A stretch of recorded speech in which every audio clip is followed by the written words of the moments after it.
going. Hey, we're live. We're live. Oh my gosh, we just realized we don't have our chain on.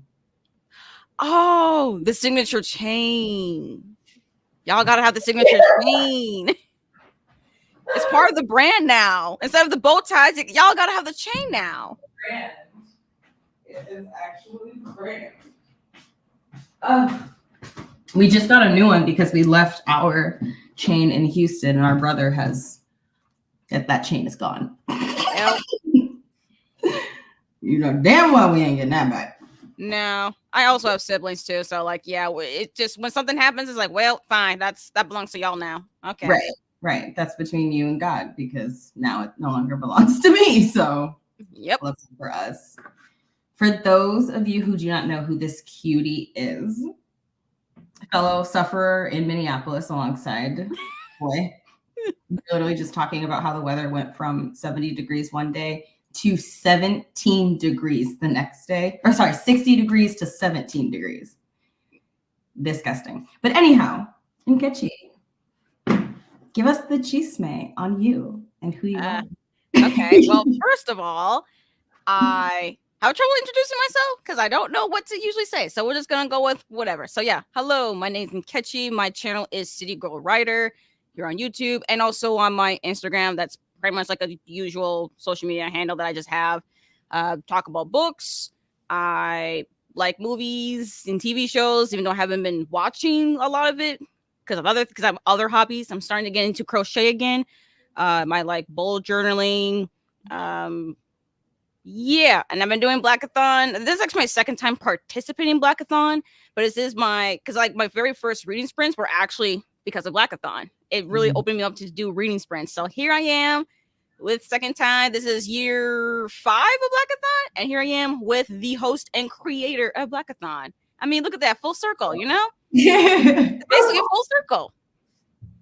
Someone actually pointed out that this is year 6 of Blackathon. Wait, is this year 6? Wait. I guess because it started in 2018. It did? I thought, okay, well, I don't know. I'm still new to all this. I'm like, wait, when did it start? Oh, well.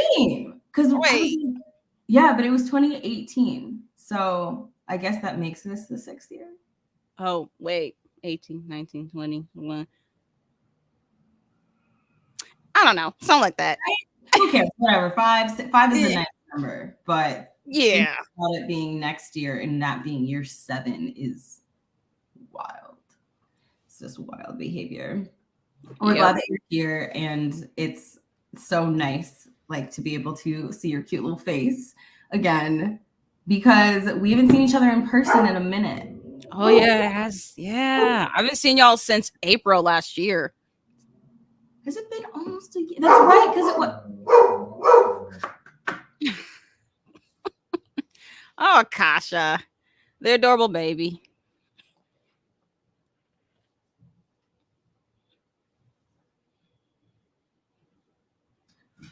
There you go. Nope. Oh, God.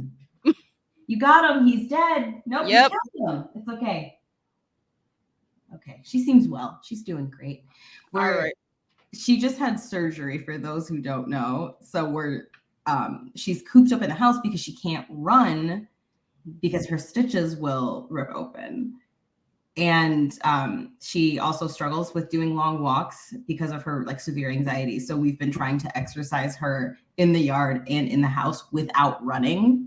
And it's been, so we understand why she is more barky and irritated than usual, because I would be too, you know? Yeah, being cooped up due to recovery, that definitely sucks, especially for an energetic baby like Akasha. Literally, oh my gosh, we feel. So what we've been doing is like once an hour, once every 2 hours, we just take her around the block, and we just gonna keep doing that all day because the poor thing, she needs her sniffs and her exercise. Mm-hmm. Look at all the cuties. Hello. What's up? What's up? Welcome, welcome. Yes, the gang is here. Julie's here. Yes. Charlotte's here. Yay. Yeah, Akasha will be heard at all costs. What's up, Lena? What is everybody reading during? Now Akasha's gonna sue the vet for wrongful imprisonment. Literally. Honestly. We would love to know what everyone is going to be reading on these sprints. We're going to start with our beautiful guest host. Let's see. Ooh, hold on. Let me turn on my Kindle here. My Kindle needs to be unlocked. So yeah, despite my TBR being, it was pretty big, and I did get through some things. I definitely read some extra things, which was to be expected. I'm such a mood reader. I don't know why I even tried to have such a big TBR. I mean, I was trying to be ambitious. It was not it. But I think, as far as prompts though, I think I did complete all the prompts except for the group book. I did not read any of the group books, unfortunately, but I am reading something else, So I am reading Only for the Week by Natasha Bishop. So it is on KU, but I don't have KU anymore. So I did buy the ebook instead. And I'm like around 21% of the way through. It's not really long though. It is just a straight up romance book. So yeah, that cover is pretty. Our gay ass were like, I mean, seriously, right? I'm like, well, the cover though. All right. So then, what about y'all? What are y'all gonna be reading? Oh, what the? I don't know what's happening. I don't know either. But yes, it's part of the brand. Akasha's brand is interrupting all. Why is she standing on the chair like that? Ma'am! Come on. No, she don't care. She don't give a fuck about me. She has stopped listening. Normally she's so obedient, and now she's like, no, a piece of my body was cut off, so I'm good. Pretty much. How far are you in that book? I'm about 21%, and I think it's less than 250 pages. So nice. So hopefully, depending on how long we sprint, I'm hoping to get really close to the end or just straight up finishing it. I bet you can. We have faith in you, as always. For us, we are ironically reading the group book. So for those who are unfamiliar, we had 2 group books for Blackathon this year. One is a backlist title, Vagabonds, and the other one is Bless the Blood, which came out at the start of February. So we did 2 group books just to make sure that at least one of them would be accessible to readers. Now, yesterday, for those who don't know, probably nobody does, because I think we've only talked about this on the Patreon Discord, but we're filming an experiment video. We've been filming it all month where we try and read 28 books in 28 days by Black authors, obviously. And as we've been trying to get through that goal, we forgot about this group book, realized it yesterday. So we have to finish this today during these sprints, because at 7:00 tonight, we have to end our reading day to go to work. So we have a lot to do. And this book is, have you read Vagabonds, Nkechi? No, I do own it. Hold on, let me get my copy. Get it, because the hardcover is so nice. I did attempt to read it physically and via audibly 2 years ago, but to be fair, I did DNF it, but it was a soft DNF, and it was during a time when I was I was in a full-time job. It was really work. It was just a lot work-wise, so I could not have the time to focus and sit down with the book. So that's why I still kept it on my shelf, because I was like, nah, written by Nigerian author, debut novel. It's giving very much what was it that y'all said it was? Because I remember hearing about this book because of y'all. What did y'all say? It was No Gods, No Monsters? Spiritual? No, it's spiritual realism. That's what y'all call it, instead of magical realism. Mm-hmm. Since it's more doing with African spiritualism. So that's why I kept it. I was like, there's no way I'm getting rid of this. So I've kept it since. And it's also short since it's literary fiction and stuff. So yeah, so I still have it. I do want to get back into it. I just need to figure out, when am I ever going to be in a literary fiction mood? Whenever I get there, I will be reading this. It'll be there for you. Yep. It is exceeding all of our expectations, and we already had really, really, really high ones. The reading experience, even though we're only on page 98, the reading experience has been so much like the experience for No Gods, No Monsters by Cadwell Turnbull. So good. And it also reminds, so this book reminds us of No Gods, No Monsters. Yes, precisely. The City We Became by N.K. Jemisin, and Pet by Quick AMSE. Oop. Literally, that's why we're so shocked you haven't read this, because Found it. names all 3 of those books. Yes. Incredible. Precisely. Well, except for City We Became, I don't own that one, but yep, all the things. Amazing. I still need to read No Gods, No Monsters, especially since the sequel came out. I was like, you know what? I'm pretty intrigued. It's so good. It's so good. Ooh. Hello. I'll be reading So Let Them Burn by Camilla Cole. I just got that. Me too. You did? Yep. Where is my copy? Dang, I'm just all the books here. There you go. Yes. Oh my gosh, so beautiful. Our greatest grief is that we won't get to that this month for Blackathon. Yeah. Oh God. Lena says reading No Gods, No Monsters, thanks to y'all. And it's so good so far and making me use my brain, which I haven't in a while. It is a shockingly challenging text. We were not prepared because there is a physicist in it, and I don't want to spoil it, because what you think you're going to read is not what you're going to read. Like, I promise you. And we are so glad we didn't learn that until we were in the book, you know? Okay. Yes, it was a sharp read. Oh my gosh, yes. We still haven't read Eve despite loving Victor Laval. Ooh. I've read that, finished it, loved it. So, yes. Charlotte, you're in good hands. Charlotte's gonna love that book. Love that book. It's definitely. Oh, I've got the audiobook for Kindred. Okay, nice, all right. Nice, Julie. We love it. I'm going to be reading Making All Black Lives Matter, Reimagining Freedom in the 21st Century by Barbara Ransby. Ransby. I've read 15 books this month. Yes, that'll be the 16th. Okay. Clocking out at 4:30. I'm going to finish Burn Down, Rise Up. This book is so good. I'm saying they did that. Mayor on Maxwell Street by Avery Cunningham. I saw this for a book of the month. It was one of the main picks for February. Yes. Okay, we're Googling it on Maxwell.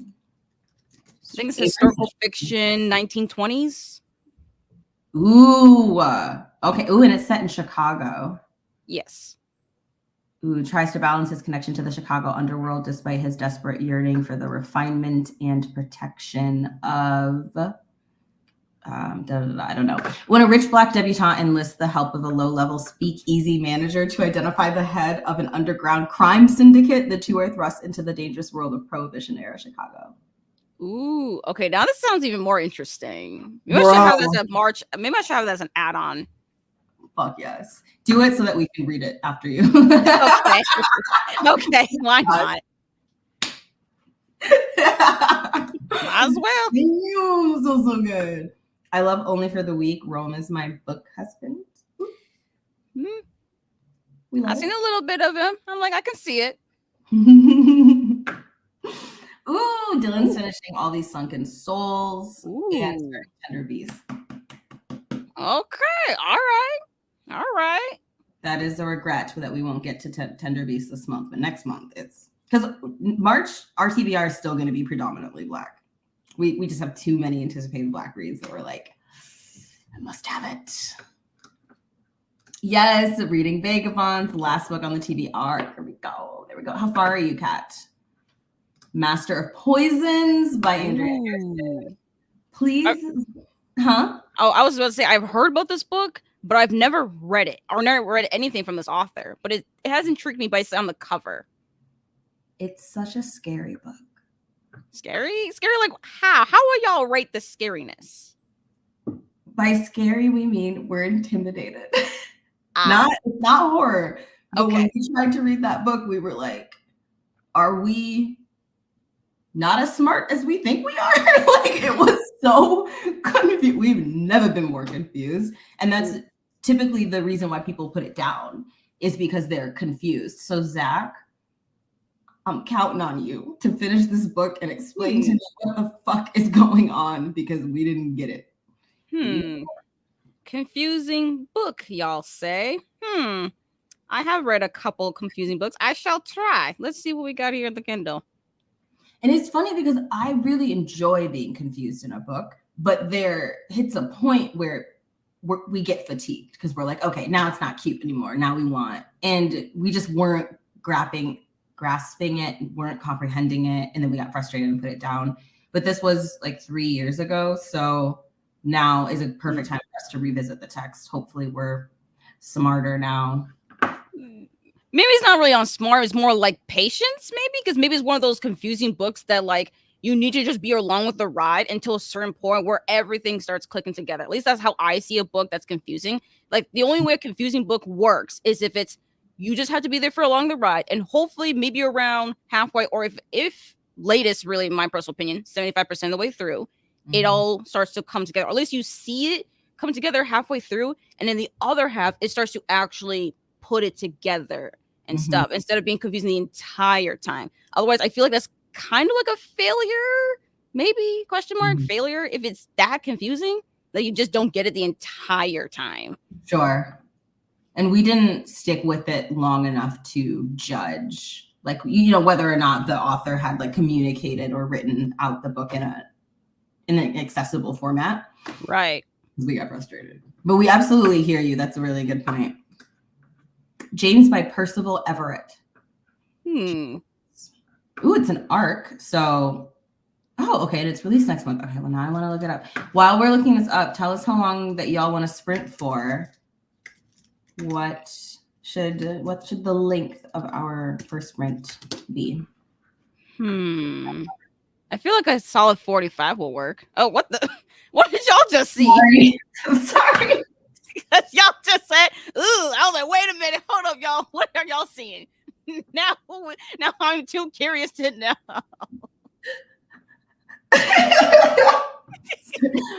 Our skin tried to crawl off of our body. It wasn't. So first up here, we're just gonna share the screen. We didn't love the cover immediately, but that's fine. And what caused us to have this reaction? So this is the cover. Oh. You know, it is what it is. It's not horrible.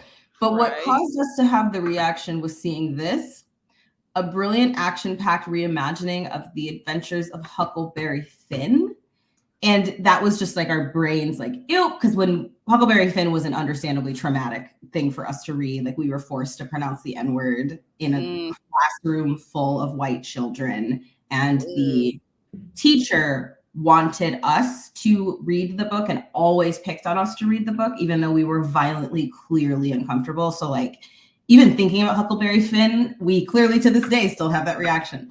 But anyway, it's harrowing and ferociously funny and told from the enslaved Jin's point of view. So we are excited to look at the reviews. We're sure it's a great text. Our body just wasn't ready to see the words Huckleberry Finn. Okay, that definitely makes sense because y'all's reaction kind of reminds me of my feelings regarding the, what was it, To Kill a Mockingbird? Like oh my gosh, I remember reading that in 8th grade. It was interesting to say the least. And then hearing my baby sister, who was also in 8th grade, reading that for school too, I'm just like, oh gosh, why are we still reading this book? Still? Yep. Still. Gross. Booktales' thumbnail or icon is so cute. Truly. This little dog. Is that a Wiener Rhymer? Is that how it said? Wiener Rhymer? I don't know. It's cute. N.K. Jemisin levels if I love this, but what the fuck's happening? Yes. Ooh, Gigi's reading We Are the Origin by Sam Lockhart. Ooh. It's amazing. It's such a good black girl magic fantasy. Rust in the Root by Justina Ireland. Cats on 94. I don't have enough brain cells for Master of Poisons. I need to take more time with it. That was us. Yes. Dawn by Octavia Butler. Faybound. That's on Faybound. We love it. Happy Sprinting to Nkechi. Hello, Leslie. Okay, so Zach says they start making sense in chapter 15, but 2/3 of it's still confusing. Okay, so that if I have an end in sight, that what you know what we mean, then we're like, okay, so that is good to know. I heavily relate to that experience with Huckleberry Finn, not like being the only Black kid in English class. Exactly. Exactly. And we were nowhere near as outspoken as we are now. So we were often the safe Black person to pick on in class because the teacher knew that Jessie was not about to say anything that would actually challenge what was being taught in the classroom. Yeah. So frequently we were used to reinforce racist white opinions as a child in a literary setting. And it was just so traumatic. But maybe like that book, we're excited to see the reviews because maybe that book will be like a healing process for us because then we get to do a rewriting, you know? And this is part of the reason why retellings from Black and brown perspectives are so fucking special. They can correct so many wrongs. Like, so yes, interested in that. Yep. Read it back in the 80s, To Kill a Mockingbird. Oof. We should have left it there too. Really. We really should not have brought it to the 21st century. That should have stayed there. Yes, this duology I really want to read as well. I still own it. Oh. Is it a duology? I thought it was a trilogy, actually. I think there's a third book. Oh, is there a third? Yeah, I think so. Okay. That's exciting. We love it. We stand. All right, well, now we got to get the third book. So let's do our first sprint. Why don't we go until the 0-0 mark? Right. So then it'll be a 35-ish, 36-ish sprint. Yes. Yes. Or should we do a little? Let's just do that one. Yeah, let's do that. Okay, read until 0-0. And we're going to grab a snack because now our hunger has set in. Okay. All right. But we're going to be listening to the audiobook for How to Get a Life, Chloe Brown, while we are in the kitchen preparing something. Sounds like a plan. All right, cuties, break.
Hello, kids. Salutations. Back with the misfits. Mm-hmm. That sandwich was popping. All right. Look at that. Popping. We almost took a picture, but we're like, no, because I don't want to make nobody jealous. Why not? Y'all should show out with y'all's cooking skills. Because did y'all use the chicken breast? Yes, we used I forget the kind of knife it is, but we cut the breasts horizontally to make them like thin enough for sandwiches, and then toasted the bread with olive oil in the oven, and then put pesto that we made ourselves on it, and then added the breasts and the smoked Gouda, and then we baked them open-faced, added olive oil, covered it, and then baked it longer. It was so good. All right. It was so good. We basically just sat on the kitchen floor and ate and listened to the audiobook for Get a Life, Chloe Brown. Okay. Yes. What about you? How was your reading time? Also good. I made it to like 30% into it, and I am indeed enjoying it for sure. It's just that I'm enjoying so far the setup of the romance, because for anyone who don't know about Only for the Week in this plot, it pretty much follows a young Black woman who is the maid of honor, the maid of honor to her sister's wedding, but her sister's husband to be is her ex-boyfriend. So, but for her though, she's like, based on you learn from the very first chapter, it's like, well, we just realized we're not really meant to be. So for her, it's like, look, I'm done with the dude, but everyone else around her makes it seems as if she's still not over him. Which in my mind, I'm like, if she says she's over him, then she's over him. There's nothing so far that I've read that gives me, oh, she's still hung up on the dude. So I don't know where this energy is coming from, but just despite the fact it's kind of weird that your ex-boyfriend is now with your sister, which sure, that is definitely weird, but I'm looking at the guy for that, not at her. So I'm like, what in the world? But anyways, I think that's just purposeful, all the things. I'm just reading to find out what happens there. So then this guy, now she's pretty much in this friends with benefits, because they're already friends and stuff a little bit. They knew each other because he's a homie of of her ex-boyfriend and things. So now it's kind of friends with benefits. She needs stress from this 1 week of relaxation basically before the actual wedding festivities week. He's gonna be just kind of a fuck buddy kind of thing. So I'm like, okay, cool, it's mutual, all the things, very much strong sexual attraction, so that's all good and things. But I could definitely see, as far as if they were to go romantic, I can see the possibilities. It's just that for me right now, it's something with her sister. I don't know what's going on here. I'm I don't know, the way that this week is supposed to be relaxation, and yet she's always doing something with her party people. I'm like, why are we always doing something? Even in the morning they were doing so much, and then the guys, they were just chilling. They just went to the gym and then chilled by the pool. So I'm just like, why? I don't know. Maybe that's a personality thing, but I'm also I feel like you're trying to hide something. I don't know. This is just speculation. This is only we're nearly a third of the way through. I need to wait till I'm get halfway through to really know for sure. Some don't seem right to me. Sketch. Yes. It does make me think, mind you, we're not the ones actually reading the book, but the whole we're supposed to be relaxing and you're doing things gives that episode of Abbott Elementary where have you seen this show? No, it's on my watch list. Love it. You love it. It's basically just this moment where we're just going to call them a couple. A certain couple is all excited to go on vacation. The girl is like, yay, can't wait for vacation. And the dude is like, yes, this is what we have planned. We're going hiking. We're doing this. We're doing that. And the girl's like, no, the vacation is we do nothing. Right. And it's interesting because then you get to see the two ways of vacationing. We are one of those planned vacationers. Where we can't lay by the pool. That doesn't work for Jesse. Jesse can do that for 30 minutes and we're like, all right, let's go dig an excavator. I don't know. We just get we don't relax well, but we're very invested in your reading experience. I mean, honestly. And it's also weird too, because like the sister makes these really I find them mean and rude comments about her own sister, who is the maid of honor. Like even like this one previous comment that I literally read in this chapter saying like how one of the friends in the group, you know, like because the bride here is just acting way too much, trying to do too much. And I'm just like, girl, what are you trying to do right now? And then something about a ribbon. I think it was, something about a ribbon for her bouquet thingy above. And like how one of the friends like, oh, we'll figure out how to get the ribbon things. And then she just makes like a very offhanded comment about the fact like she wishes that that person was the maid of honor instead of her sister. And I'm just like, excuse you. That's rude. What in the, I was like, okay, that was just rude. So like something about the sister is giving me the ick. So I'm hoping to see where this goes. Like somewhere we find some clarification here. Like what is going on here? Like granted, the sisters don't have the best relationship, but that's still really rude. And especially as someone who's like really home down for like my own siblings, that was rude. So like, what's up with that? It's giving messy. Yeah. We're excited because we love messy. Okay. I'm curious about messy. I tend to be very curious because I'm like, at least that's entertaining. Facts. Absolutely. Facts. Thank you. That is what we do. Yep. Are y'all enjoying it? Yes.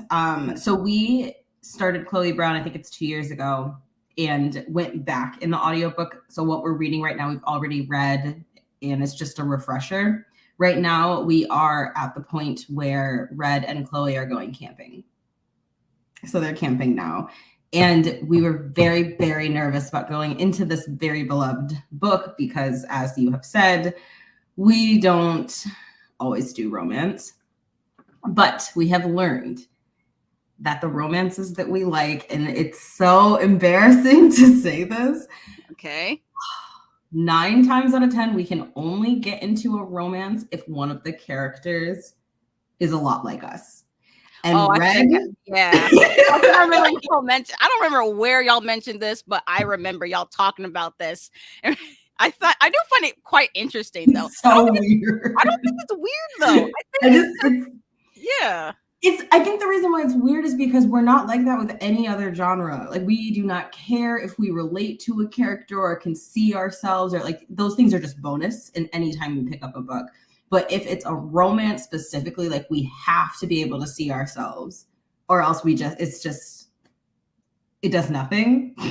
And we feel very attacked by Red. I don't know though. I feel like with romance, I thought that's kind of like the convention of the genre is that y'all would see yourselves in the story in some regard, at least to feel emotionally attached. I think that's something that I thought as like a common thing for just romance readers in general, except for maybe, certain things, especially if it's like fantasy romance, it's probably a little bit different. But with like romance, contemporary romance, I think that's a pretty normal thing to just see. I think that's a typical thing. Nice.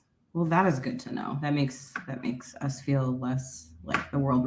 We feel like the world revolves around us or something. I don't know. It's like, but yes. Long story short, the chronic pain rep is so good. We're loving the story. We have no notes, honestly. And where's Ari? Oh my gosh! Hello.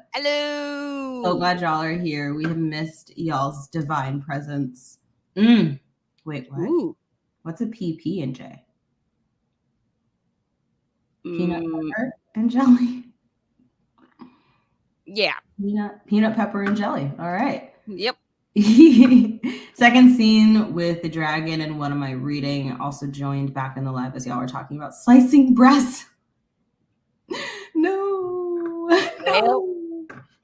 Our bad. Ooh, Kink and Other Stories. The anthology from, I think, who R.O. Kwan is the editor of that anthology. And it's got stories from Roxane Gay, Carmen Maria Machado, Kim Fu, and other amazing writers. We don't know who Kim Fu is. Me neither. We that was an anticipated book for us in the year it came out, and we didn't get to it. Made it to page 104, wrote down my notes. Oh, love that moment where you're writing down your notes from the book. What do you? Only for the Week by Natasha Bishop. It is available on KU, but I no longer have KU, so I got the ebook instead. Why did you stop KU? Just got tired of paying for it? Oh, I never actually paid for it. I literally just had the 2-month free trial that when I got this on like around Christmas. So I never just renewed it because I was like, I don't feel like renewing it. That makes sense. Because we feel like you used it a lot. So that I guess that's why. That makes a lot of sense. I was taking advantage of it. I was like, well, I have it for 2 months. Might as well. That's our biggest, most toxic thing is not taking advantage of trials when we actually have them. We're so bad at that. Yeah. Ooh, Rebel by Beverly Jenkins. So guessing that's a romance because she only writes romance, right? I think 112, really enjoying it. Lots of history on movements before the BLM movement came to fruition. And it's really cool. Sounds awesome. Okay. Ooh, Zach's going to finish Master of Poisons on the next sprint. One cool thing for me is they play djembe drums, and I learned how to play those in percussion class in high school. Ooh, wait, hold up. I actually do not know what these drums are. Hold up. Djembe drum. I have no idea what this Oh, that's what they're called? Okay. I've seen these before. Okay. Huh. Our entire life is being, that's the name for that. That's our entire life. Yes. We love that. And that's why we like going on. It depends on the vacation though. Like if we are overseas kind of thing, we want to be doing shit. If we are visiting a new city for a week, we're more chill about it, you know? Yeah, I can definitely see that, especially if it's like within the country. It's like, well, y'all generally already know about the country itself. It's just a matter of like, city and state and all that. But if you're different, if you're overseas, y'all are just trying to absorb really the atmosphere since it's completely different from what y'all are used to. So that definitely makes more sense. Facts. Also, your bonnet is giving. Thank you. Incredible. We stand.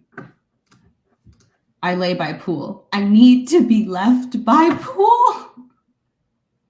Understandable. That's literally the main character here. She's like, I just want to be at the pool and read. Why am I here moving around in the morning? I just want to be here with my stress ball guy that's really, really sexy and be by the pool and read. Stressful, sexy guy. Exactly.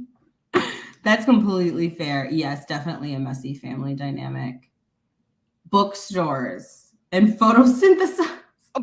Yep. This is, yes. Yo. Oh, Nkechi, we need to go to that Vietnamese cafe that just opened. Yes, I also was seeing it on my Instagram explore page too, and I saw that. I was like, ooh, now I want to see. But it's like all the way in like so far down in South Minneapolis, and I'm like, that's too far out my distance for me. I'm like, dang, because I live in more in the northern side of Minneapolis. We were just about to announce our whole neighborhood on live. So we'll DM you about it because we're like, wait, okay, bet. We hear you. Yeah. The camping scene, we're excited about that. Ooh, this is an interesting comment. Julie says romance is a very indulgent genre. I think that's a very reasonable way to pick and choose romance books. That's interesting. I actually hate seeing myself in the romance, and I primarily read romance. I chalk it up to being Arrow A's. Fair enough. Fair. See you on that one. I read Chloe Brown and mostly related to the grumpy cat. I'm weak. Wait till Jesse checks the Discord. You know what? Just for that, we're deleting our Discord. How about that? Jesse ain't checking shit. Dang, y'all gotta be petty like that. We already know Ari said dragged us in some way, shape, or form. They got a voodoo doll up in this bitch. No, we're excited, Ari. Caitlin says, hey, y'all. I remember loving the chronic pain rep and Chloe Brown. I have a different chronic illness, but I related so much of her story. It's valid. Ooh, 140 pages left in Beasts of Prey. We stand Bex. Hello. I think romance is a lot more intimate than other genres, so it's highly up to personal taste. There are romances that are probably great, but I'll pass on them. I'm picky. Fair. That is fair. I got so sucked into Feybound, I lost track of time. Oh my god, we're so jealous. Well, Jealous. I relate more to Chloe than I'd like to. well, it'd be like that. Mm-hmm. No. Oh my gosh, fine. I'm only checking now. Watch Ari said something really sweet about us for once in the Discord instead of roasting us. Right. They're like, this is the one time I was nice to y'all. And this is not trudging through reformatory. It's so good. I'm so scared that I'm like, well, it's on currently reading still. Oh. It's gonna be there for a minute. Yeah, we just we just checked the Discord. Oh my god. So fine. Whew. Thank you, Ari. Happy birthday to me. Happy early birthday to y'all. Thanks. Gotta open this window in the arms. I've been reading Feybound recently too, about a quarter of the way in, and loving it. We love this. We stand. Let's do a 45-minute. Oh my god, this is perfect because we're on the 16 mark. Yeah.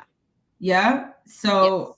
I think we're gonna audiobook, walk her around the block, and come back and read Vagabonds. Sounds like a plan. Yes. Okay. So read until 00. All right, cuties, break.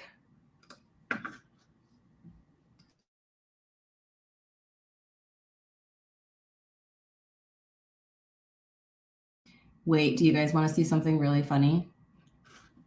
Watch. Sure. Do you want to go? Do you want to go outside? I just love what she does. It's so funny. Okay, bye.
Hello.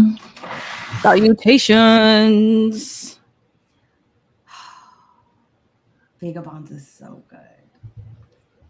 Good. It's so good. We are thriving. Akasha's irritated because we're reading in her chair, but she'll have to live with that. Oh. How far did you get? Let's see, it says here page 98, so that's 39%. It's pretty good, pretty good. So let's see, where am I right now? Okay, so I'm at the part in the story now where it's very clear that the ladies for this so our main character and the other girls too who are like helping with the planning the wedding and stuff, they are tired from all the activities that the bride is trying to do. So they're like, look, bride, can we just have a day to ourselves? We are tired. We can't be doing this. So yeah, so that's fine. So now all the girls, they're like, okay, time to themselves. So homeboy here is like, okay, good. So we'll take this opportunity then, so that he's literally takes main girl here on, like he rents a yacht because like he's like a head of like a company, of a gaming company. So he rents a yacht so that she can read on the water. Like, get y'all somebody who can rent y'all a yacht so that y'all could read for an amount of time, just a whole day, even with a Kindle or whatever book, audiobook, whatever. Like, what? I mean, sexualities have been changed for less. So our new sexual identity is you got a yacht? Like for real. Like a yacht. Our sexuality is now almost always not men unless the man is gonna rent a yacht. At this point. Like this guy, the bar is up here. Yeah. Like when Gigi said that he is a book husband, she was not playing. He understood the assignment. Yes, exactly. That's beautiful. We love that. We love it. That's great. That's right. I keep forgetting she's Koji Radical's cousin. If we could be a man, it would just be Koji Radical. He has so much swag. Like, oh my God, we love him. He's the dude. He's a dude. Blessed. Akasha begging for release. She's so funny. She is doing really good. She's a good girl. She is eating a Kong full of frozen chicken. And she's lazy. So if y'all noticed her dropping it on the ground during sprints, it's because she's trying to dislodge the chicken by dropping it through sheer force. She's hilarious. Yeah, and we put some coconut oil around her incision because it's clearly itching her and irritating her as it starts to heal. We would like to put it on the incision, but we read that coconut oil can actually dissolve stitches sooner than they need to. Yeah, it's like coconut oil and Vaseline, which is sad because like we can tell how dry it is. You know what I mean? Like I feel so bad. So maybe in like tomorrow I might put a little bit on it. But for now, she seems fine that we put it around. Look at her. She looks skinned. Oh no. Oh, I hope the fur grows back. Damn, that would be real awkward if it didn't.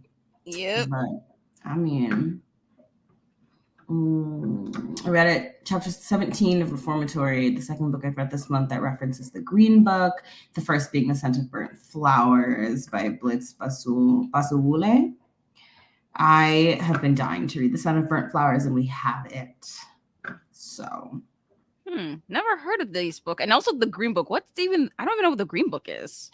The Green Book was a list of places that you could and could not go if you were Black and going on a journey.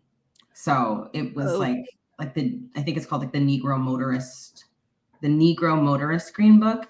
And it basically was like, these are the after sundown towns. Like this is where you cannot be caught because you're gonna die. I forget what year it was published. Okay, so it came out in 1936 by a man named Victor Hugo Green. The Negro Motorist Green Book was a guidebook for African-American road trippers. Blah, blah, blah. And then it was made into a film starring Viggo Mortensen and Mahershala Ali. I wonder what year that came out, in 2018. It was like a comedy drama.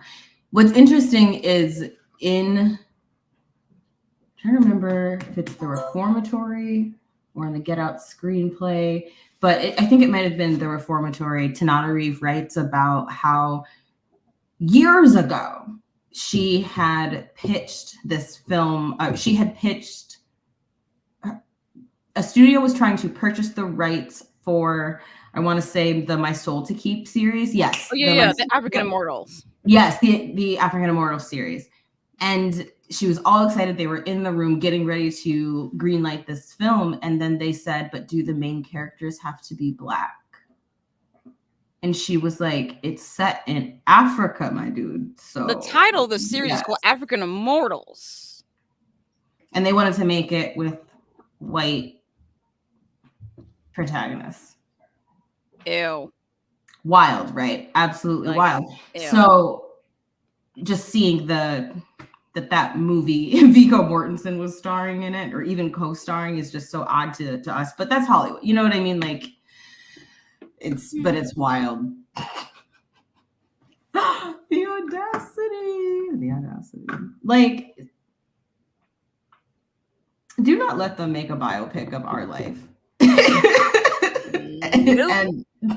and make these kinds of mistakes. Don't let them do it. We'll come back from the grave and nobody will be happy. I got no reading done this time because the repair guys left for the day. And then my parents called. Ooh, I hope the things got repaired that needed to get. She's dropping it on the ground again. Probably. Took a pause on my audiobook. Not my favorite of Mrs. Jenkins' romances, but it's not bad. Learning a decent amount from it too, because she likes adding historical daily life stuff. That is nice. 27 pages of Delicious Monsters. Obsessed. I still need to read it. I actually have a physical copy of it. I still need to read it. You're putting it off because of the content warnings, right? More or less, yeah. Yeah, and that's valid. It's very rare that we are that affected by sexual assault in books. It's because you know how like you have things that are like, these are things that you just cannot read about. That's one thing that we can usually compartmentalize enough where we can read about it. But in Delicious Monsters, like it was one of the few books that feature sexual violence that we were like, oh my God, like I cannot, you know? So we always say anybody who's like hesitating to read it, wait until you are absolutely sure, because it's going to be rougher than you think. Yeah. That's what we're going to say. And I am also grateful too that Lizelle put in the content warning in the front, you know, like I wish, honestly, no matter what the book is about, I just wish more authors provided the content warning in the front of the book. As an author's note, content warning note. Very few authors can do that. Like, I don't know. I feel like that should be a normal thing. Also, table of contents, but you know, that's just a petty thing. But the content warning thing, can we make that normalized in publishing? Yes, absolutely. We remember a thread from a while ago where readers were talking about this, and a bunch of authors who have many, many books out were saying, like, we have been fighting to get the publisher to let us put content warnings. It's like the publishers, which is gross, because then it's boiling down to money. Like, oh, we don't want to steer readers away by warning them of the content that's in a book. Just make it make sense. Right. Because like if the people who want to read the book can at least be prepared emotionally and mentally, and even people who maybe, you know, it does not be their thing, they won't pick it up. But if they are, or they're ready for it, they'll pick it up instead of just being bombarded right there. Like, wait a minute, hold up. I did not know this, because not everyone searches up content warnings. They don't even know how to search it up, especially if you're using like Goodreads. Goodreads don't provide content warnings unless the author goes to Goodreads, makes a comment, and says, this is the content warnings. It's usually Storygraph where you could see it because it's reviewers providing the content warnings, unless an author does it too. But Yeah, like it's not even a normalized thing to even look up content warnings. So it's just best just to have it right there on the book before you purchase it, before you borrow from your library, even in audiobooks. I also appreciate too in the audiobook, like, hey, content warning from the author. Please also provide that in the audiobook too. Ebook, Right. physical, audiobook. I don't know. Publishers, get them to the program, please. I'm saying. Because I'll still buy the book and read it. I just need to know what I'm preparing for. Right. That makes, I mean, you're so spot on. I think. Watch. Yep. There it is. Ew. I see chicken flying all over my floor. And then y'all gotta mop that up. Don't. Okay. God hates me. We also feel like sometimes, like these should be universal things, because obviously protecting folk who are negatively impacted when they are confronted with certain themes, certain content is critical. But also we feel that it is a very universally understood thing that sometimes you're just not in the mood for something, and it doesn't have to be because you are struggling with illness or somatic responses to the things, but you're just not in the mood. Like maybe you don't want to read about a cult in that moment, and it's not on the synopsis, but it is culture in the book. You know what I'm saying? Right. It's just, and I think it's a universal thing that all readers can benefit from. So, but again, this is like one of those things where, since I'm not in the actual publishing side, there may be things that Jesse doesn't know, but absolutely, like from a reader perspective, we agree that this is like, why are they not there? Is it ink? Is it the cost of ink? What's the reason? If anybody knows, viewership wise, if anybody can chime in, because we love to learn, we would actually really love to know. Why? Yes, please. Inquiring minds will love to know. I truly will love to know. Like, why? What's up with it? Why are you breathing like that? Did not like Darth Vader over there.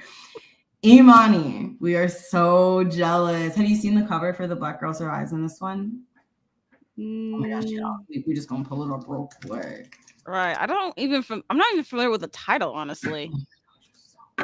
We resent ourselves for not purchasing it when we were in Houston.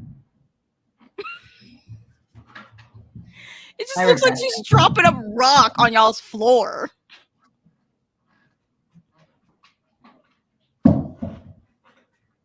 Actual footage of our father dropping us as a baby. So here is the cover. Oh, the horror anthology. Ooh, yeah. I like the purple with the blue font. It really pops out. And then the type of font too is definitely giving horror thriller. Yes, you're right on that for sure. The cover design is really good. I see it. It's like it says, "This is horror. Please read me." Right. Precisely. We're analyzing it right now. It's freaking stunning. Also, like the Black Girl Survives. I like that. Like survives in this one for like the common trope of Black people just not surviving in things, but especially Black girls. Let alone, I mean, not a lot of Black girls are in horror, so like it definitely the irony too. Yeah. Sorry, keep going. Oh no, I was just saying like, yeah, it's just it's definitely the irony. It's like, dang, it's not like a lot of Black girls are even in the horror space. So for them to even survive is even smaller. Right.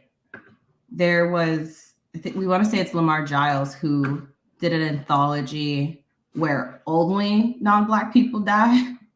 I think it's like all the white guys die, and the story is like the Black person survives in every story in the anthology. That's the whole point of the anthology. Oh, I think the white guy dies first. Is that what it is? That's the one. With the light blue. It's like a cyan blue with pink in the background, and I think there's green font.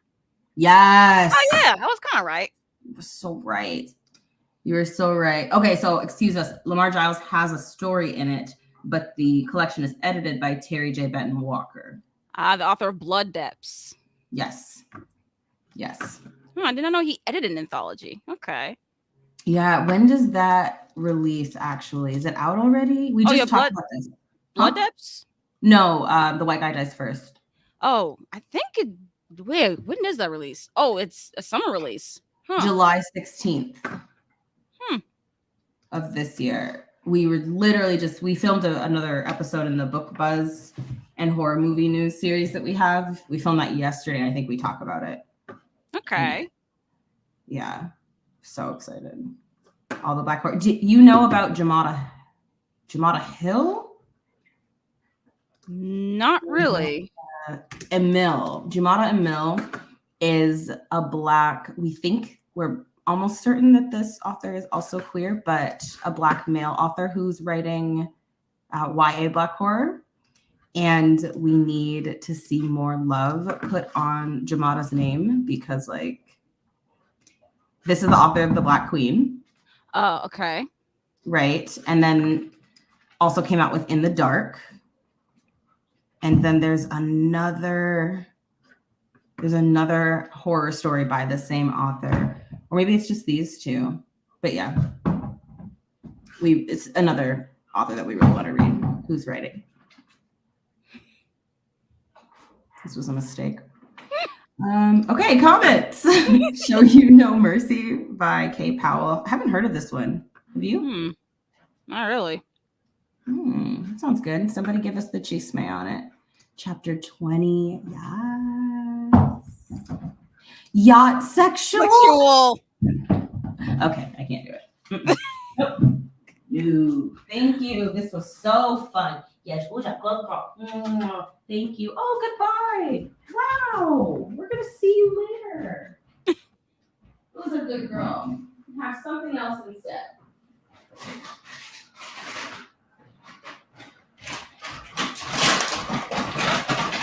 Here. You want a toothbrush? See on the big? Ew. Why do you burp like that? Okay, sit pretty. Or just take it and run. That's cool. Well. You wanted something to eat, so y'all just gave her a treat. So it's like, I'll take and go. Yeah. She's supposed to go up on her hind legs and hover and wait in that command. Instead, she just rose from the depths of the sea. But hey, she had surgery, so fuck it, I guess. Finished MOP and really liked it. It would take a reread or two to fully understand. That's completely understandable. Homeboy sounds like a keeper. Precisely. Yep. Decadence. What surgery did Akasha get? Akasha had a lump by her spine, and the doctor had tested it about a year and a half to 2 years ago when she had heart disease, and said that the lump was a kind of a side effect of the medication. It was just an extra cluster of cells, and her vet said that it was benign, nothing to worry about. But we noticed over the past few months, it has not only calcified, but it's grown in size. And so we brought her back and was like, I don't like it. I would like it to be removed. So they removed it and sent it off for biopsy. So we'll know in, I think it was like 7 to 10 business days. So it'll be like 8 days as of this point, if it is benign or not. But it's out. The surgery went really well. And we're trying not to stress about it, but the whole thing has been very horrific. But also, ever since I've gotten her, she's been in active crisis mode because she unfortunately was very severely abused before we got her. And then she had heart disease and like her anxiety and dog training journey that she's been on. And then here. So I feel like we're used to at least like her experiencing health issues. So we're kind of prepared. But we feel bad for her because this poor dog is like just going through the most all the time. And she's such a good girl. She really is a trooper, though.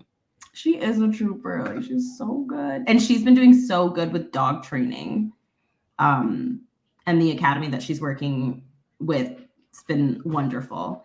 But part of her anxiety she's very severely anxious surrounding vehicles.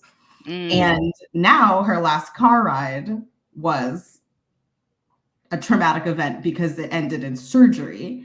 So after the months of working on her being comfortable being in the car, now we have to start over. I feel so bad for her because like we've literally been having to lure her into the vehicle with treats and give her treats in the car and practice like getting in and out of the car and making that non-traumatic to like break that association and just all of these things. And now we have to start over. Whew. She's a good girl. Yeah. It'll be all right, Akasha. You can do it. It'll be all right. It's a journey. It's a journey, you know? It's a journey. She's gonna make it. She's so funny. She's just like this wolf in my home. I never like I be forgetting how huge she is until looking at her behind us, you know, and we're like, God damn, you're a giant. Weird. Octavia Grant has been my favorite author this past month. I'm addicted to her stories. Octavia Grant. Give us the tea, Nkechi. Who's that? Yeah, let's see. Octavia Grant, author. Okay. Hey, puppy.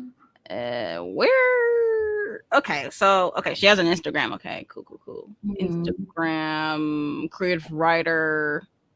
Guess the books on Amazon. Okay, well, I guess we'll have to go through and we'll look on Goodreads. Fine, why not?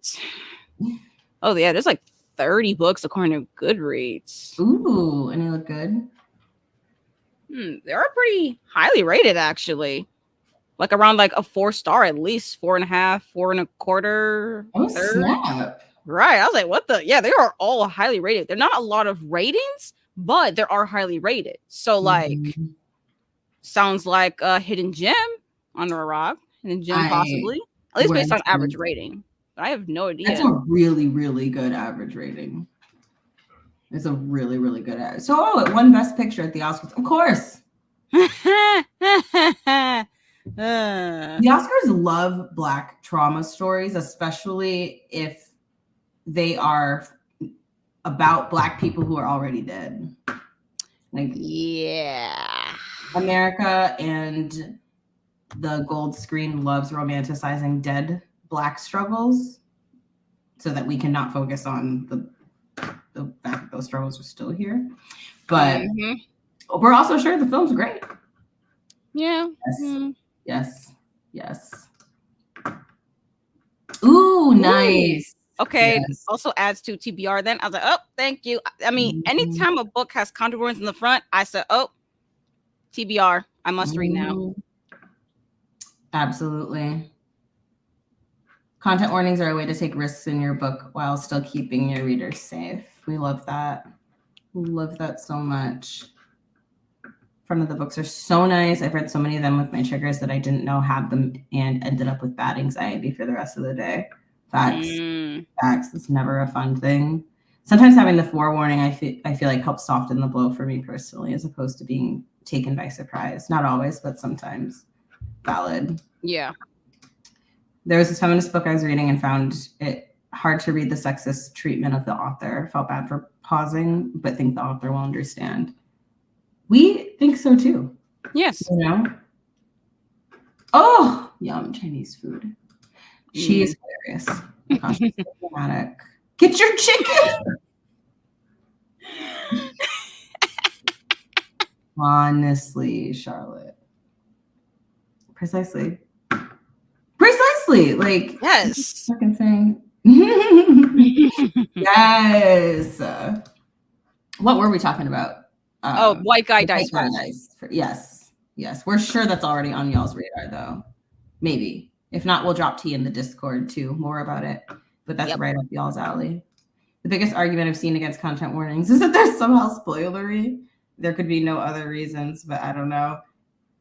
I think that's the main one too I've seen. That spoils the book because it's like, well, you know then what you're going ahead with. I'm like, that's the point. So you can be safe. I mean, it's fine if like you don't have anything content-wise that triggers you or you don't find anything uncomfortable. That's fine. But this is for other people. It ain't about you now. If you find, then just skip it over and go in. Like you have the option to just skip the page. Despite being a reader, we can skip the page, you know. If you don't like to read a certain page, you just skip it. That's it. You know, whether it's the audiobook, just zoop, just go on your phone or thing, just zoop next part, or your Kindle or Kobo, whatever. Go tap. Just move on. Precisely. It's not hard. It's not difficult. It is really not difficult. But already that like these are people who are more concerned about the surprise than they are the wellness of readers. So already our personal interest in you has dissolved. You know, like I'm already not interested because the take itself is yikes. But that's us, you know?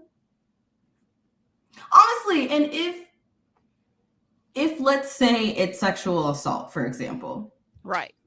If knowing that there's a sexual assault is going to spoil the twist of the book, that's not a good writer. That's your twist?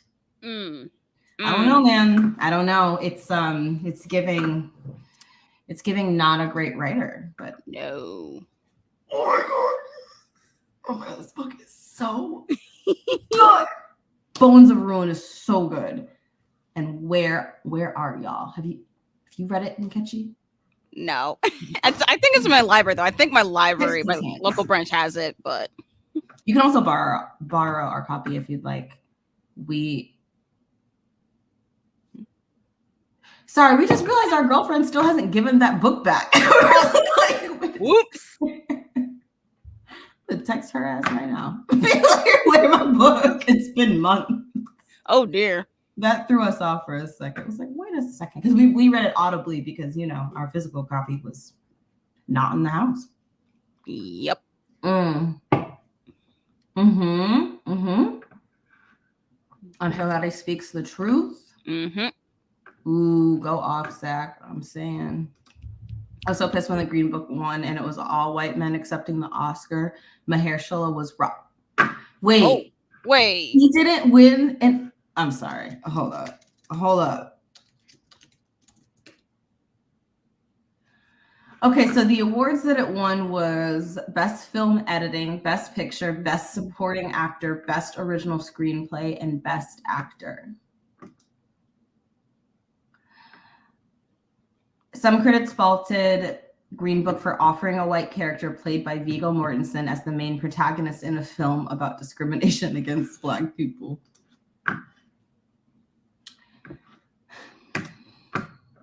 I'm tired, y'all. Yeah. I'm fucking tired. And then, do you see why it's important to not give people credit that they didn't earn or deserve? Like, do you see why we need to stop being so thirsty to decenter Black people in their own stories? Yikes. But no, we're the sensitive one. It's just Jesse overreacting again, you know. But white people keep winning Oscars for Black stories and works, but that's none of my business, you know. Yeah. Overreacting. Chinese food is my favorite food for real. Not reading right now, but I'm about to see if I can draw. Love this channel, by the way. Oh, thank you, Kai. Oh my god, the Totally Spies reference. Who is that? Cleo? Clover. That's Clover. I actually never watched Total Spies. I've always seen it like around, but I've never actually seen the show, so I don't even know like character names. I just look at it like, oh yeah, that's like Totally Spies. I just don't know your name, but I recognize you. They were my entire personality for a really long time. We'll just show you what they look like. Alex is the one that we always forgot. And then we'll do another sprint. How long should we sprint for again? I like our 45. The 45 is really, really good. Let's do it. Let's do another 45. So these are the Totally Spies. This was our childhood. So this is Sam. That's Alex and that's Clover. No, this is Clover and that's Alex. I don't know, people. Tell us. I can't remember, but these were our girls. We had a big crush on the redhead. Okay, Julie says Clover's the blonde and Sam's the redhead, right? Clover's the blonde. Sam's the redhead. And then there's Alex in the middle. Alex is that makes sense. Yeah, and they were just these very feminine girls in high school, dealing with boys, wanting the best clothes, all of that. But then there was this man who gave them gadgets, like super cool gadgets every day, like lipstick that had razors and all these things, lasers, not razors, what? And a secret lab, and then would send them out on missions. It was really fun. It was really Giving fun. Kim Possible, but in a group. Kim Possible, but in a group. Kim Possible meets Spy Kids. Meets Clueless. It was great. Okay. It was really, really great. Why not both? Teenage Charlie's Angels. Yes, yes, yes, yes. This part. Not sure if they were my girl group or girl crushes. Well.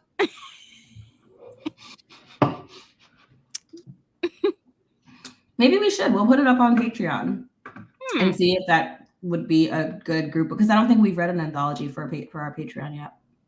No. Yeah. No. Not anthology or short story collection even. Yeah, we're fucking up. We got to fix that. We absolutely got to fix that. Terry keeps trying to say he's our favorite, but we told him a quick A and Cullen are our favorites, and he still doesn't believe us. He'll learn. Yeah. All right, cuties. So we're going to do a 45-minute sprint, and that might be our last sprint because I have to get ready for work. Fair enough. Yeah, even though like we love being on for like a billion years, but let's do final sprint. Let's do, okay, so 45 means the 10 mark. Yes. Oh my gosh, we just did Is math. it 10 or is it 20? If it's 45, what's 35? Okay, 35 minus 15 is. Oh, I think it is 20. Yeah, it is 20. Yep. Okay.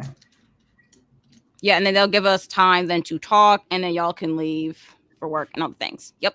Sweet. Look at Akasha. Everything the light touches, looking ass over there. Your kingdom. Simba. Okay.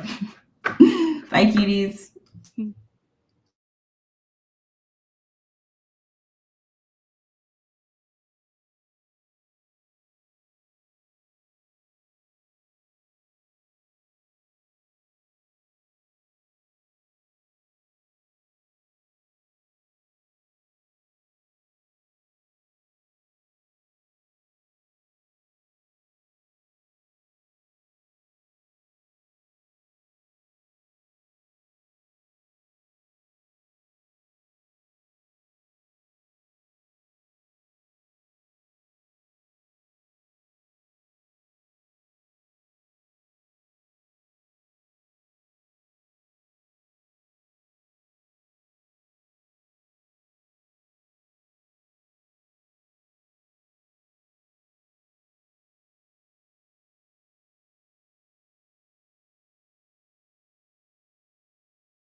Invisible music time. I mean, all music's invisible unless you live with synesthesia. Anyway, what a wonderful sprint this book is pissing us off. Uh-oh. Give us the tea, please. Nah. We trying to figure out. Oh my God, Akweke and Mezzi blurbed this book. Mm-hmm. Yep, they did. When I saw the hardcover, I was like, oh well, obvious purchase. Obvious. I know people don't like blurbs in the back of books, but sometimes the endorsement makes you go, okay, I guess I might as well just buy it if they endorse it. Right. That's wow. Whew, we're shook. Okay, yes. We're upset because the book is too well communicating the perspective of men who hate women. You know, when the author understands the assignment and is writing from that point of view. And so like the book is very episodic because you're following a bunch of characters and you have no idea how they're connected until the end kind of thing. Right. And the chapter that we just read is about a man who we actually started scrolling through Instagram because we needed to have like a break from it. We still have further to go in this story. But this story is called After God, Fear Women.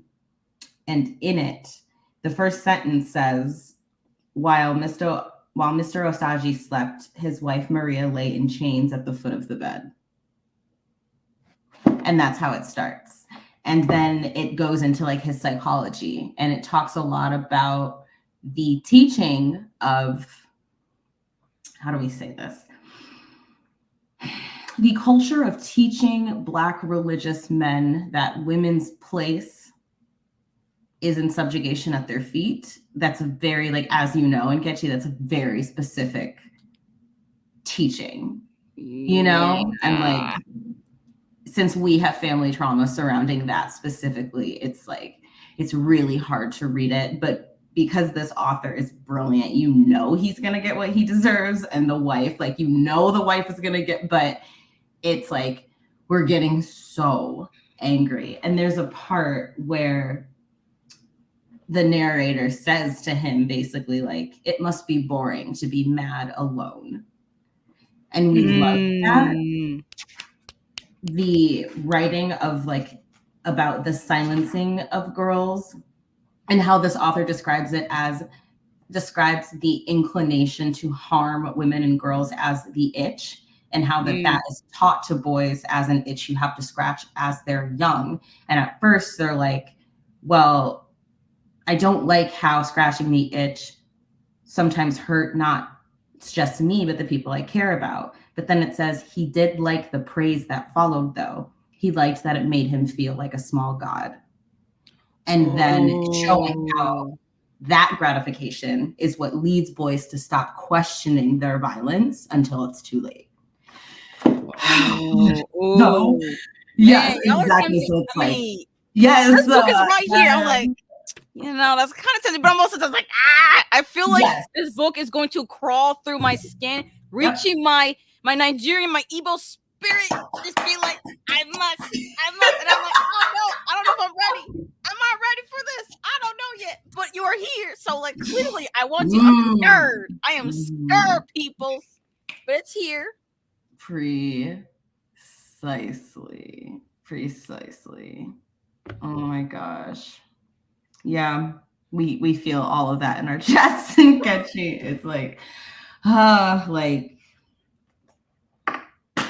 yeah, it's intense. This book is so good. And we cannot wait to watch this man suffer. We're very excited about that.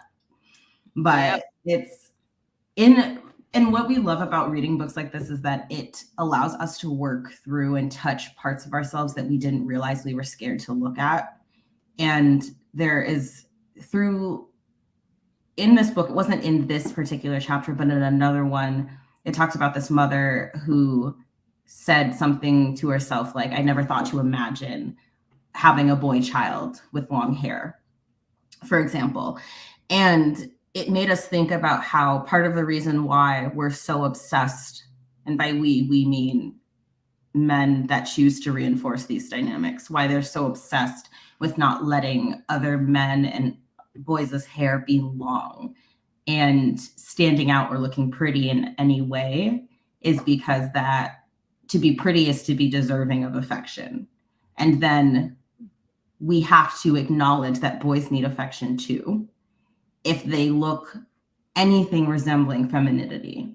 And in order to help them create this idea that they don't need any love or affection or any of those things, we have to pull every ounce of femininity from them possible, which is a shame. And it's not to say that only feminine people deserve love and affection, but Right. that's the only time it's acceptable, is if you are masculine showing affection for a feminine person, but you can't be masculine showing affection, even if it's your own son. Mm. So this book is just making us think a lot. Dang. I mean, I don't know about y'all who's in the chat or watching on the replay, but clearly this is just an endorsement to pick up Vagabonds. Clearly. I mean, if you want to pick up a book written by a Nigerian author and it's a debut novel and it's less than 300 pages and you see like multiple characters, you just hear about character study and good writing and spiritualism at like Nigerian African spiritualism. I mean, I'm just saying, clearly they know what's up. I mean, why do y'all think I look at Jesse and whenever they rate a book 4 or 5 stars, I'm like, hi, okay, you know what? Maybe I should add that to the TBR. Maybe I should place a hold in my library or something. I don't know. Just saying. The shoe says so precisely. And we swear the book is not all this heavy. It's just this particular, Right. There's this really sick chapter about, and this is the job that we are training for. There's a whole chapter about these ghost girls who were book nerds and they die. And their whole job now that they dead is to find girls who are grieving in their personal lives and match them with books that they need. So they'll use someone else as a vessel to slip this one particular book into that girl's backpack. And that's their job. That's all they do. They're just book ghosts. Okay. Maybe I should put this in March TBR. I don't honestly, know. It's looking real pretty right now. We are this book's biggest cheerleader and not even done with it. We're trying to find the excerpt from it, but they have this little ghost book club where they just read books and then match them with grieving girls who need those books. I'm I want to be in a black ghost book club. What? For real? Huh?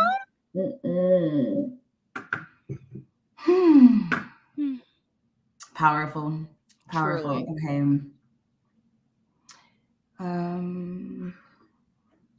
So Shu joined late. Let us know if we're mispronouncing your name, friend. It says, oh my God, so late. But hello, loving the Akasha King. Well, that's a staple on this channel, honestly. Honestly, facts. We should do a stream where we're gone and it's just an Akasha cam.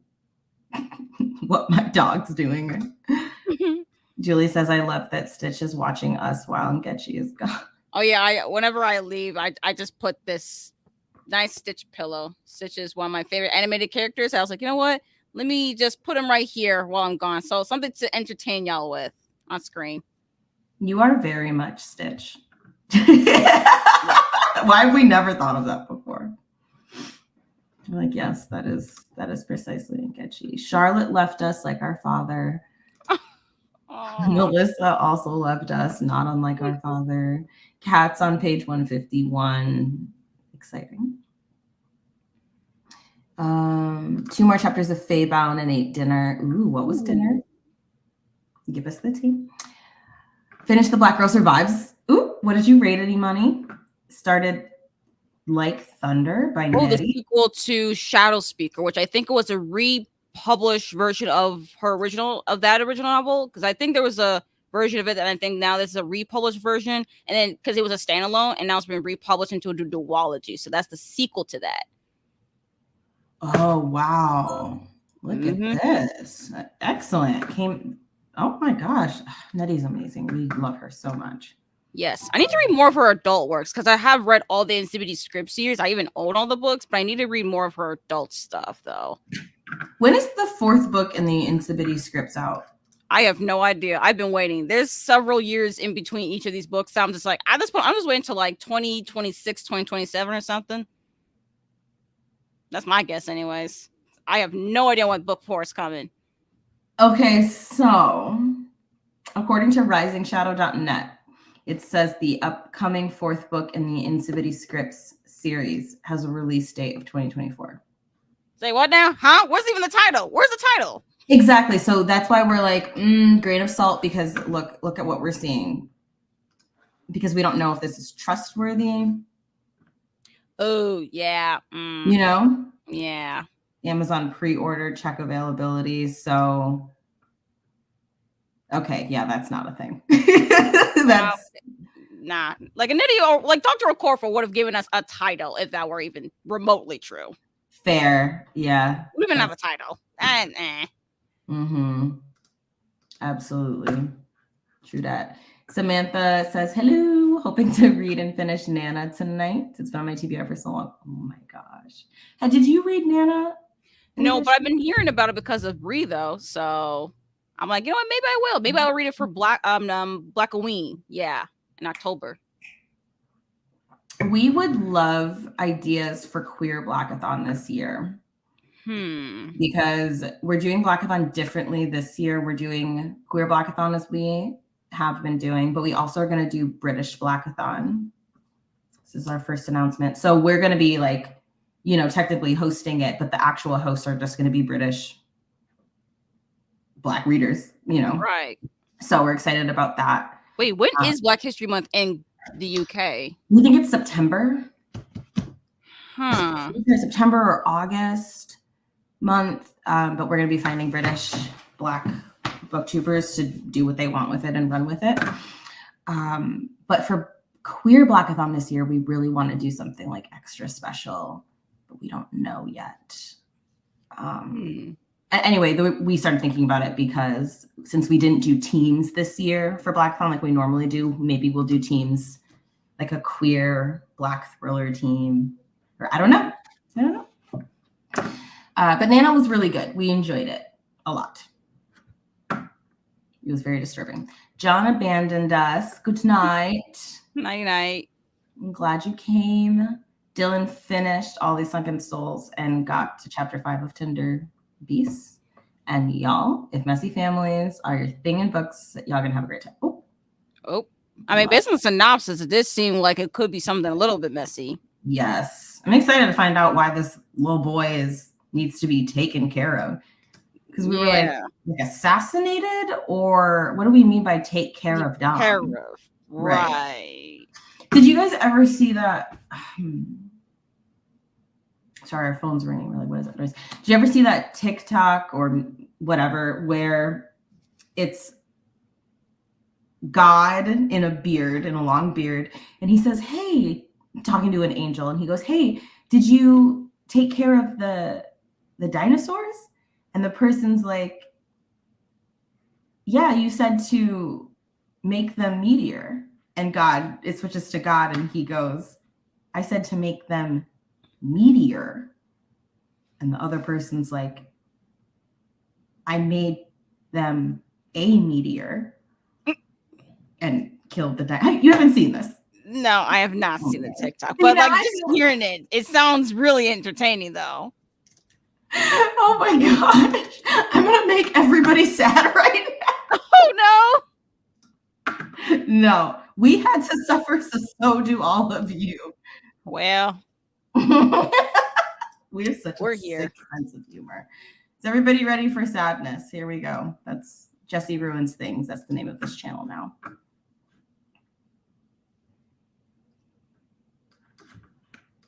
Hey God, what's up? Hey Angel, did you give the dinosaurs more muscle like I asked? What? I told you to make them meteor. Make them a meteor. Meteor. Meteor. Meteor. Well, so that's what happens when miscommunication gone wrong. So this is why we must always clarify things, even if no one asks. Just food for thought, I guess.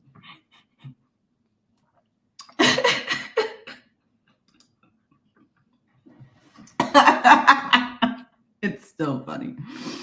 Oh, it's still funny.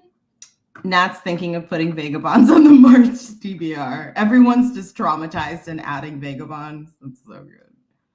It's so good. Nigerian storytellers, man. Just can't. Nigerian authors have been murdering the competition. Okay, for years. And I don't know why nobody talks about it. That is a good question. It doesn't matter if they're in Nigeria or they're born and raised in Nigeria, Britain, United States. It don't matter where they are. This shit don't matter. It don't matter. Nigerian American, Nigerian and British, you Nigerian in the country or outside of it, or regardless where you are, Nigerian authors just be popping. I don't know what is in it. I'm like, I don't know what's in us that just be popping in literature.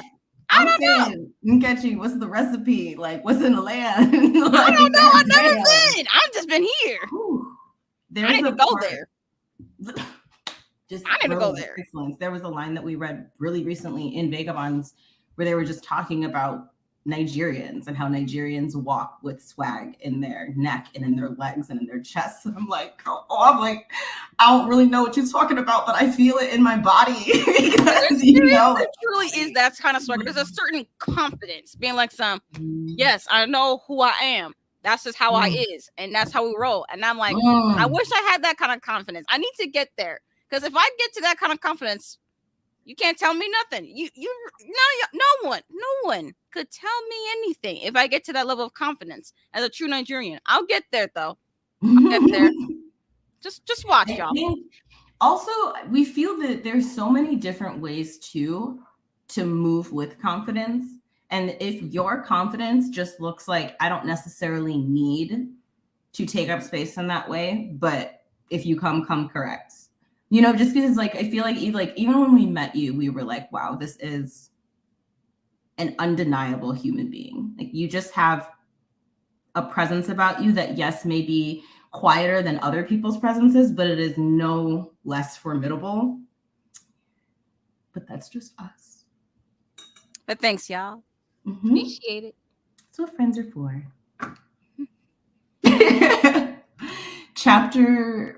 Where are we?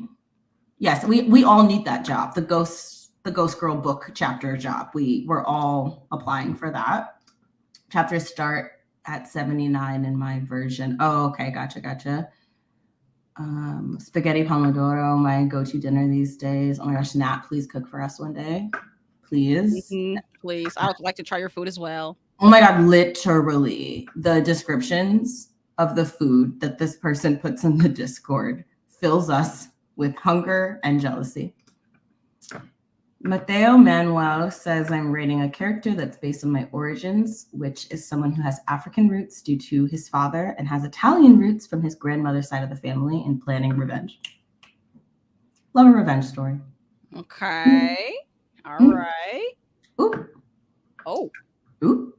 Family messy. Oh.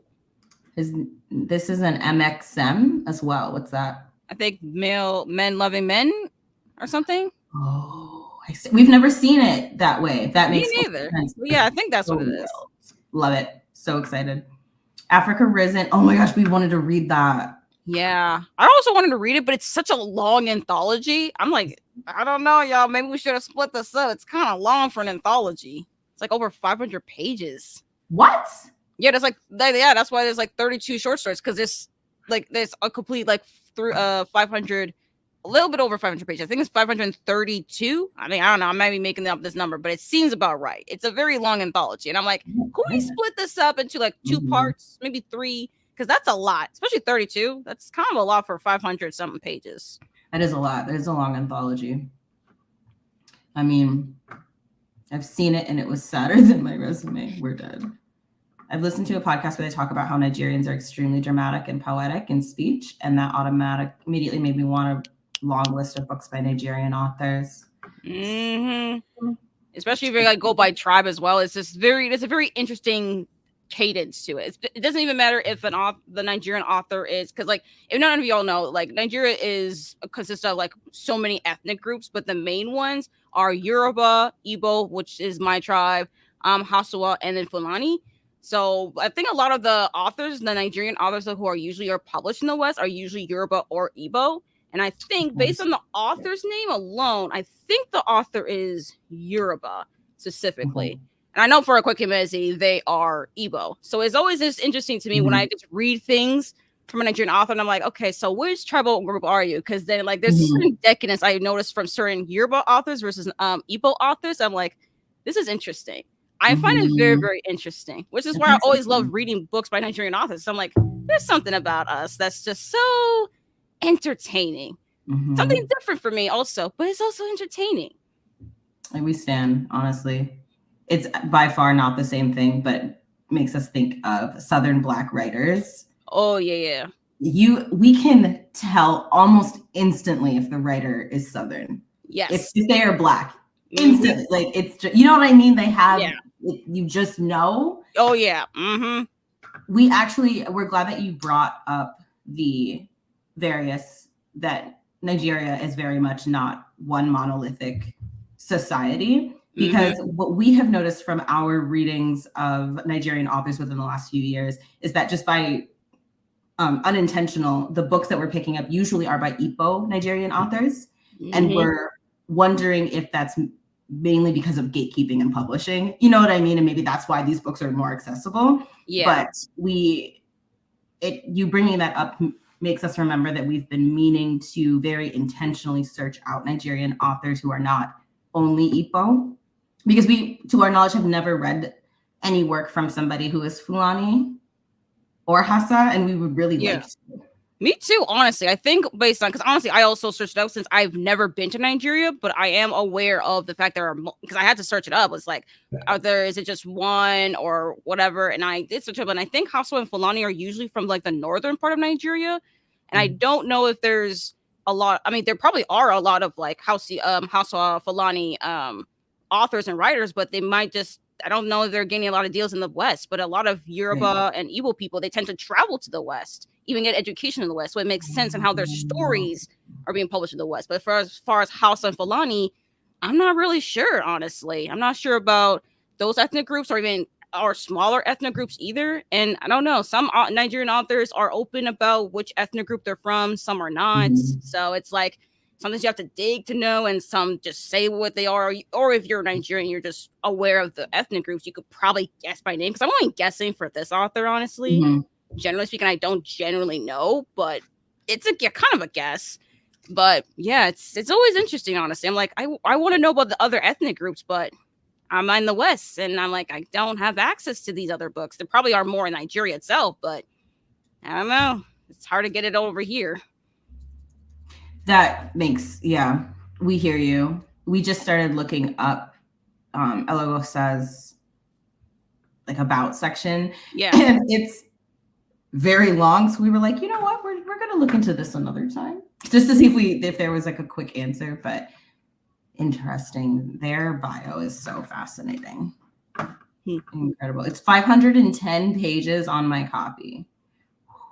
Love it. But damn.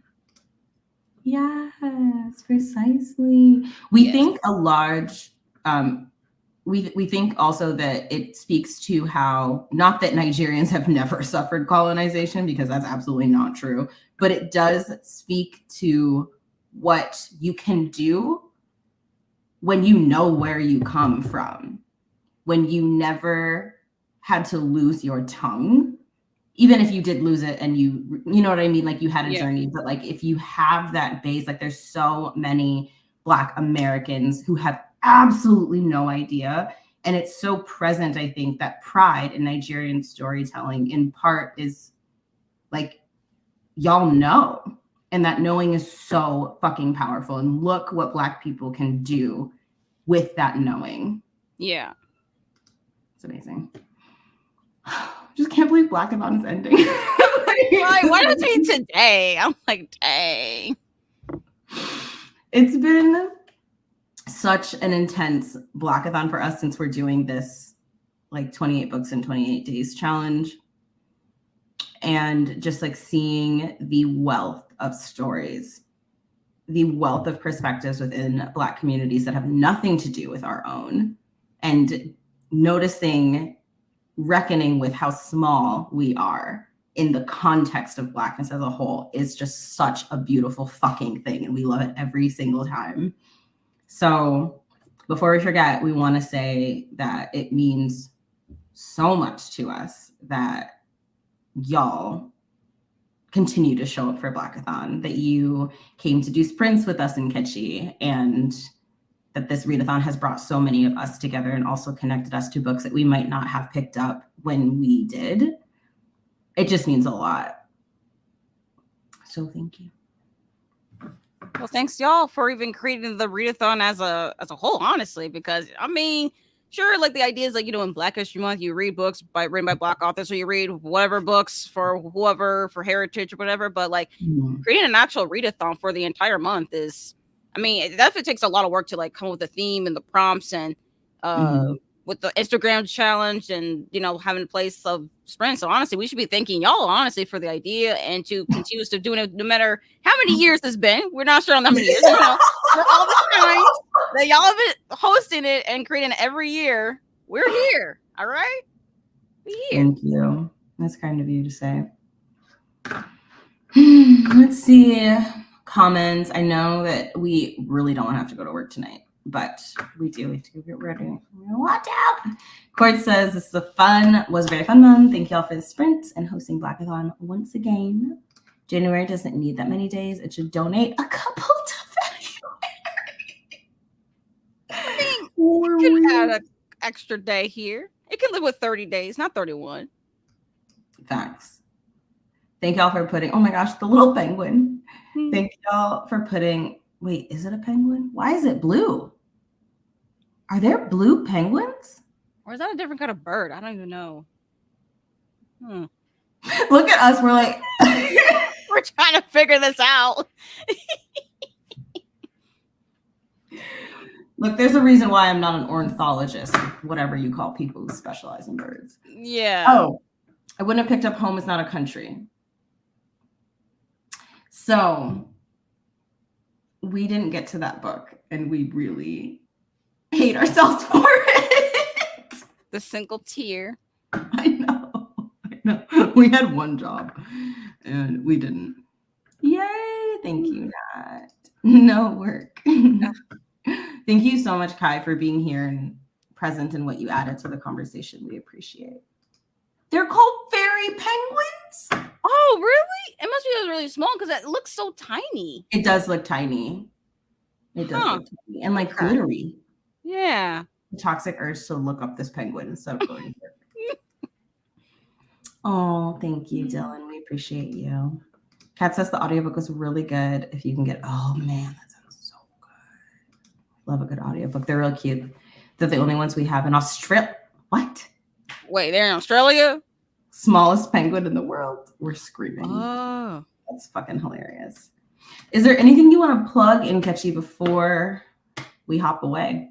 Definitely a wrap up of all things Blackathon and anything I read in February for sure. And I am starting to try to do this thing, like do a seasonal TBR, since like I'm not someone who is a TBR person, because again, mood reader, but I have found that having a TBR for a season kind of helps generally for my mind on what things I would really want to either prioritize in reading, or I might feel like in the mood, or might force myself in the mood, just like more like a couple books on the priority stuff. But I just think of like, oh, these are books I might do for content. These are some obligation reads. These are other books I might prioritize. Will I get through all of them? Well, the obligation reads is definitely a for sure yes. Mm-hmm. But as far as like content and priority reads, mood reading things footage easily gets deleted sometimes. So who knows? But at least the video itself, though, it will come because I already recorded it and I do plan to edit it. So we got that. And then, also March is my birthday month. So I'm hoping for a little bit of some birthday content. reading sprints of my own as well. So yeah, pretty We much still have to do something for your birthday. it. We're excited. I gotta That figure out all what I'm gonna sounds do. great. What'd you Yeah. say? Oh, I was saying, I'm still also trying to figure out what I want to do besides like book shopping and yeah. I think my main thing is definitely book shopping, mostly at independent bookstores, honestly. Yeah. And then also chilling at a local coffee shop. Yes, all of that.